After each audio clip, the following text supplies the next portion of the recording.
Dear students, अस्सलाम वालेकुम।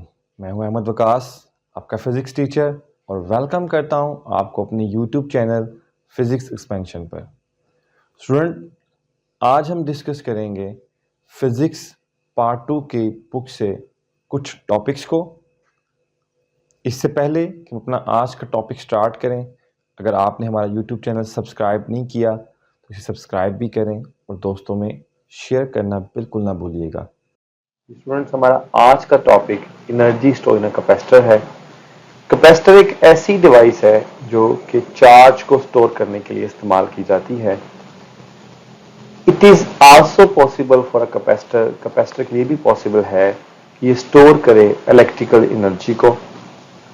Students, अगर हमने कैपेसिटर की प्लेट्स के ऊपर चार्ज जो कि प्रोसेस करता है, तो जब हम चार्ज को उसकी प्लेट तक पहुंचाते हैं तो हमें कुछ ना कुछ वर्क डन करना पड़ता है। वो work done in the form of electrical potential energy उन प्लेट्स पर स्टोर हो जाता है।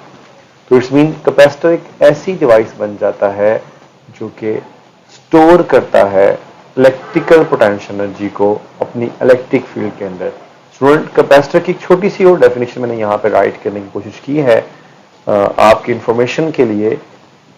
To terminal electric potential difference use to store potential energy in its electric field, कि एक ऐसी डिवाइस है जो कि इलेक्ट्रिकल कंपोनेंट्स पे डिपेंड करती है, पोटेंशियल एनर्जी को स्टोर करती है अपनी इलेक्ट्रिक फील्ड के अंदर।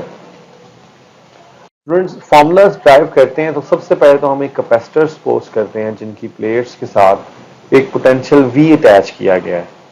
ये आप डायग्राम देख सकते हैं कि दो प्लेट्स, एक प्लेट जिसको पॉजिटिव पोटेंशियल से अटैच किया उस पर पॉजिटिव प्लस Q चार्ज, और जिसको नेगेटिव टर्मिनल से अटैच किया उस पर माइनस Q मतलब नेगेटिव चार्ज।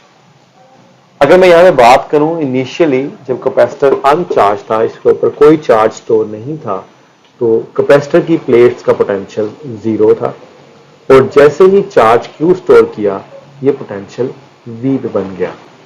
अगर मैं यहाँ पे एवरेज पोटेंशियल कैलकुलेट करूं तो डेल्टा V है जो कि इनिशियल वैल्यू 0 से V तक पहुंचा।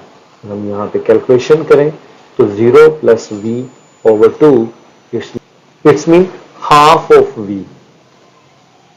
इसी से नेक्स्ट अगर हम साथ चलें तो हमारे पास हमें जैसा कि पता है कि इलेक्ट्रिक पोटेंशियल एनर्जी का फॉर्मूला Q डेल्टा V होता है, और कैपेसिटर के केस में Q is equal to CV आता है, और डेल्टा V को हम पीछे कैलकुलेट कर चुके हैं कि delta V is equal to half of V आ गया।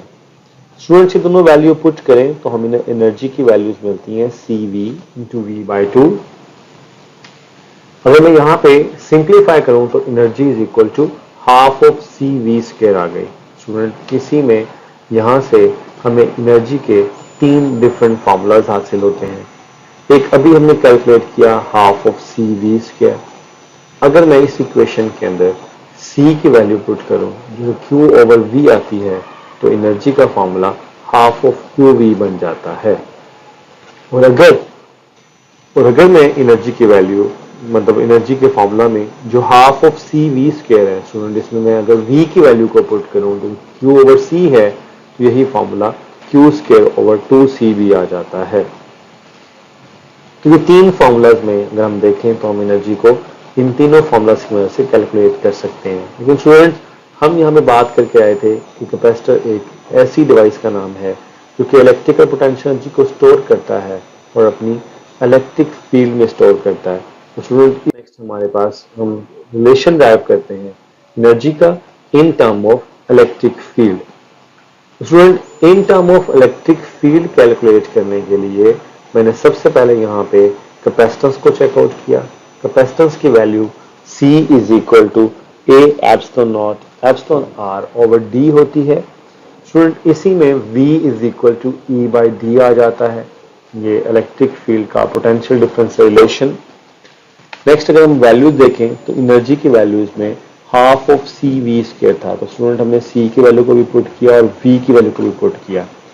इसको सिंप्लीफाई किया तो हमें हासिल क्या हुआ कि energy is equal to half of A epsilon not epsilon R over D into E square D square. Student एक डी जो है इस डी से कट जाएगा, ये हमें फाइनली एनर्जी का फॉर्मूला क्या मिलेगा, half of E square epsilon not epsilon R into A D.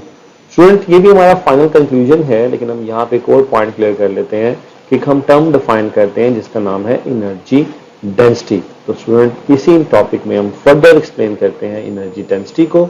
Energy density क्या होती है, किन किन चीजों पे डिपेंड करती है और इसके यूनिट्स क्या होते हैं। तो स्टूडेंट्स नेक्स्ट है हमारे पास एनर्जी डेंसिटी।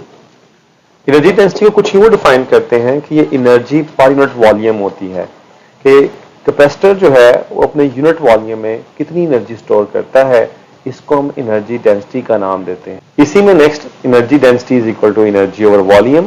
अगर हम कैपेसिटर के वॉल्यूम की बात करें तो वॉल्यूम जो है वो ए डी है। ए से मुराद एरिया और डी से मुराद सेपरेशन है। डी तो ये volume between the plates of a capacitor आ जाएगा। यहां से स्टूडेंट्स एनर्जी डेंसिटी कैलकुलेट करनी है तो एनर्जी की वैल्यू पुट करते हैं, वॉल्यूम की वैल्यू पुट करते हैं। एडी से कट जाता है तो एनर्जी डेंसिटी हमें मिलती है half of E square epsilon not epsilon R. और इसी में फर्दर स्टूडेंट्स एनर्जी डेंसिटी के यूनिट्स की बात करें तो जॉउल पर मीटर क्यूब बनते हैं, जो कि सिमिलर टू क्या किससे सिमिलर होते हैं जी, सिमिलर टू प्रेशर होते हैं। तो यहाँ पे joule per metre cube which is also similar to pressure। तो स्टूडेंट्स ये था हमारा आज का लेक्चर। उम्मीद है कि आपको इस लेक्चर ने बहुत हेल्प किया होगा। जी स्टूडेंट्स ये था हमारा आज का लेक्चर। उम्मीद है कि आपको लेक्चर समझ भी आया होगा और आपने इसे भरपूर तरीके से फ़ायदा भी उठाया होगा। तो स्टूडेंट्स अपनी दुआओं में रखिएगा, अपना ख्याल रखिएगा और हमारे चैनल को लाइक और सब्सक्राइब करना बिल्कुल ना भूलिएगा। अल्लाह हाफिज़।